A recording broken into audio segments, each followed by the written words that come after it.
ये कहानी उस समाज को आईना दिखाती है जहाँ नारी को केवल एक वस्तु की तरह देखा जाता है। परंतु जब श्री कृष्ण जैसा कोई मार्गदर्शक सच्चे धर्म और न्याय की शिक्षा देता है, तब सबसे बड़ा पापी भी अपना जीवन बदलने पर मजबूर हो जाता है। ये कहानी एक ऐसे युवक की है जो अपने गलत रास्ते पर चलते हुए एक दिन एक ऐसी सीख लेता है जो उसकी पूरी सोच और आत्मा को झकझोर देती है। भाग 1, गांव और वह लड़का। मथुरा से कुछ कोस दूर एक गांव था, गणेशपुर। ये गांव साधारण था, पर कुछ युवक ऐसे थे जो लड़कियों को तंग करने, अश्लील वीडियो देखने और अपने दोस्तों में वाहवाही लूटने को ही जीवन का मजा समझते थे। उन्हीं में से एक था राघव। राघव एक सामान्य किसान का बेटा था, लेकिन सोशल मीडिया और इंटरनेट की लत ने उसे एक गंदी मानसिकता वाला युवक बना दिया था। वह अपने दोस्तों के साथ अक्सर गांव की लड़कियों को छेड़ता, उनके रास्ते में खड़ा हो जाता और मोबाइल में अश्लील वीडियो दिखाकर हंसता। भाग 2, श्री कृष्ण का आगमन। एक दिन गांव में श्री कृष्ण की भव्य झांकी और कथा का आयोजन हुआ। दूर दूर से लोग सुनने आए। कथावाचक ने श्री कृष्ण के जीवन की कई कहानियां सुनाई, रासलीला, द्रौपदी की लाज रक्षा, रुक्मिणी हरण, सुदामा मिलन आदि। राघव अपने दोस्तों के साथ हंसते हुए कथा स्थल के पास से गुजर रहा था। तभी उसने कथावाचक की आवाज सुनी, ग्रेटर देन, जिसने द्रौपदी की लाज बचाए, वही श्री कृष्ण हर नारी की रक्षा करता है। स्त्री का अपमान करने वाले चाहे कितने भी शक्तिशाली क्यों न हो, श्री कृष्ण उन्हें समय आने पर धूल चटाते हैं। राघव थिठक गया। उसे लगा जैसे यह बात सीधे उसे सुनाई गई हो, लेकिन वह फिर हंस पड़ा और चला गया। भाग 3, वो वीडियो जिसने सब कुछ बदल दिया। कथा के अंतिम दिन एक विशेष वीडियो दिखाया गया, द्रौपदी की चीर हरण की झांकी, नारी सम्मान का संदेश। इस वीडियो में दिखाया गया था कि कैसे कौरव सभा में भरे दरबार में द्रौपदी को अपमानित किया गया और कैसे श्री कृष्ण ने उसकी लाज बचाई।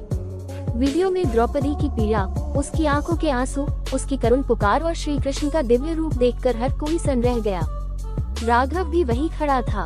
वीडियो में द्रौपदी की चीख उसके दिल में उतर गई, ग्रेटर देन, हे केशव, अब तुम्हारे बिना कोई आस नहीं। जब सब मौन है, तब केवल तुम ही मेरी आशा हो।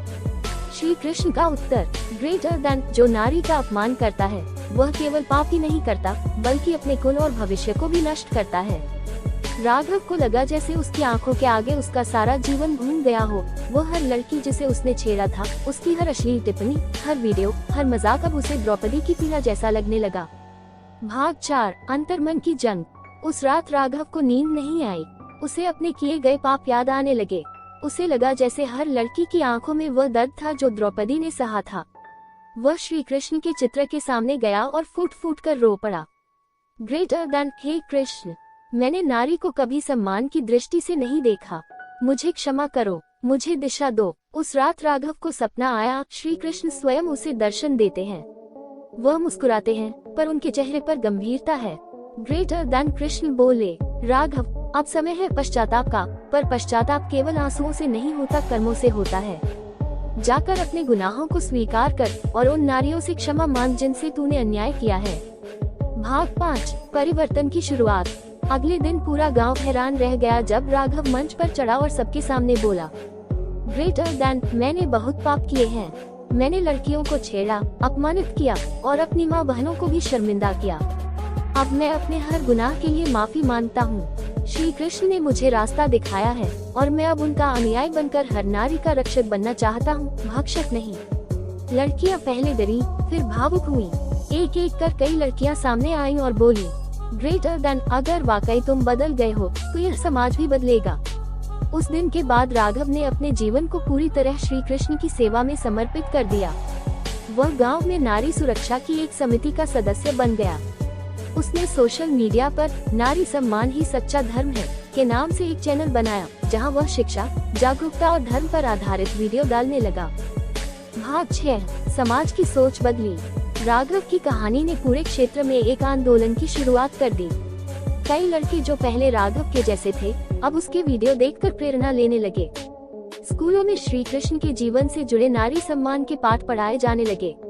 अब राघव को देखकर कोई कह नहीं सकता था कि यह वही युवक है जो कभी दूसरों की बहनों को तंग करता था।